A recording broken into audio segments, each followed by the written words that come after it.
దృష్టిలో పెట్టుకుని ఏం చేయాలంటే ప్రత్యేకంగా చెప్తున్నా, ముందుండే చెప్తున్నా ఏంటిదంటే అందరినీ సమయం చేయాలి. అలా పోయడానికి నైనాంగా జరిగేటువంటి కార్యక్రమం కాబట్టి రాజకీయ పరంగా కావచ్చు, మతాల పరంగా కావచ్చు, కులాల పరంగా కావచ్చు సంఘటితంగా చేసి రాష్ట్రంలో మరి జరిగేటువంటి కార్యక్రమం. దీనికి ఇంతకుముందు వైద్యసేవ గారు చెప్పారు, పాండప్ప గారి యొక్క అధ్యక్షత జరిగింది.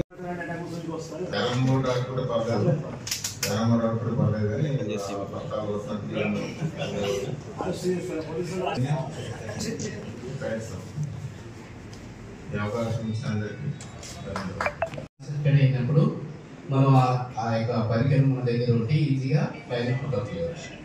లేదనుకో మొత్తం శాస్త్రం గిట్ అయిపోయి మొత్తం కాలిపోయే అవకాశం ఉంటుంది. చెప్తున్నాను నేను, ఎవరైతే విగ్రహాన్ని పెడతా ఉన్నారో వాళ్ళు బాధ్యత తీసుకొని మనం ఈ నిమజ్జన కార్యక్రమం మరి ప్రతిష్టాపన కార్యక్రమం మన వినాయక మండపాలు కానీ మరి సామాన్యుల నుంచి ఎవరు అంటే పట్టించుకునేటో లేరు కాబట్టి ఈసారి మనము అన్ని కార్యక్రమాలు మనమే చేస్తున్నాం. మరి ఈ కార్యక్రమం మన ఆధ్వర్యంలోనే నడవాలనే ఉద్దేశంతో మరి సలహాలు ఏదన్నా వినాయక మండపాలు కానీ మరి భక్తులు కానీ సలహాలు ఇస్తే దాన్ని పాటించాలని. ఇంకోటి కూడా ఏంటంటే మన దగ్గర 7th ఏదైతే వినాయక పండుగ వస్తుంది, ఇంకోటి ఏంటిదంటే మన బ్రాహ్మణ సంఘం కూడా వాళ్ళు ఇప్పుడు 17వ డేటు మన ప్రామాణికం ఎట్లా తీసుకుంటాం అనంటే అనంత ఏకాదశి రోజు, అనంత చతుర్దశి రోజు ప్రామాణికం తీసుకుంటాం కాబట్టి ఆ రోజు మంగళవారం వస్తుంది. మరి ఆ మంగళవారం రోజు మరి కొందరు అంటే ఓ రోజు అంటే కూడా ఇబ్బంది అవుతుంది. కాబట్టి మనము మున్సిపాలిటీ నుంచి మన బ్రాహ్మణ సంఘం ఏదైతే డిసైడ్ చేసిండ్రో దాని ఆధారంగా మనకు 17వ డేట్ మంగళవారం వస్తున్నది. ఆ మంగళవారం రోజు వినాయకుడిని వేయచ్చా లేదా అనేది కొంత సందేహాలు కూడా ఉంటాయి. ఆ సంఘం తీర్మానం కూడా వాళ్ళు ఇస్తున్నారు. కాబట్టి ఒకటే మనం ఏర్పాట్లు మాత్రం మున్సిపాలిటీ నుంచి మరి అనంత చతుర్దశి రోజే మనం ఏర్పాట్లు చేస్తాం. కాబట్టి మరి దాని గురించి ఏదైనా మరి భక్తులు వస్తే మరి దాని గురించి ఏదైనా డిస్కషన్ చేసేది.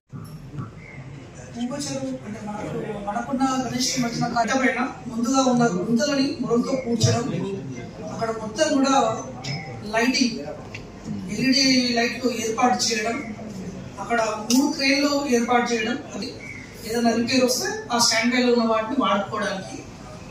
మరి అక్కడ మొబైల్ టాయిలెట్ ఫెసిలిటీ, ఎవరన్నా లేడీస్ కానీ వాళ్ళు వచ్చినప్పుడు మొబైల్ టాయిలెట్ ఉంటుంది లేడీస్ వాడుకోవడానికి.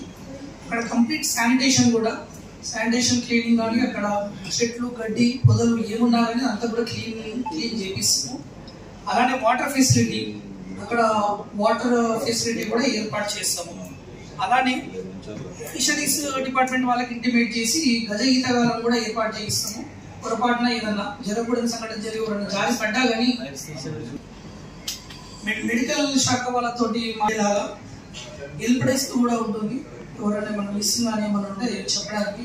పోలీస్ డిపార్ట్మెంట్ వాళ్ళు కూడా అక్కడ ఉండడానికి వాళ్ళు కూడా సౌకర్యంగా టెంట్ ఏర్పాటు చేయడం అది కూడా చేస్తాము. ఎక్కడైతే లైటింగ్ ఉంటుందో ఖచ్చితంగా జనరేటర్స్ ఏర్పాటు చేస్తాం. ఎక్కడన్నా ఎలక్ట్రిసిటీ ప్రాబ్లం ఉన్నా కానీ లైటింగ్ అనేది పోకుండా జనరేటర్స్ ఏర్పాటు చేసి లైట్ కార్యక్రమం ఉంటుంది. అక్కడ stage and sound setup, lighting everything కూడా గాంధీ చౌక్ దగ్గర ఉంటుంది. అది యథావిధిగా ప్రతి సంవత్సరం ఎలా చేస్తామో అలా గాంధీ చౌక్ దగ్గర కూడా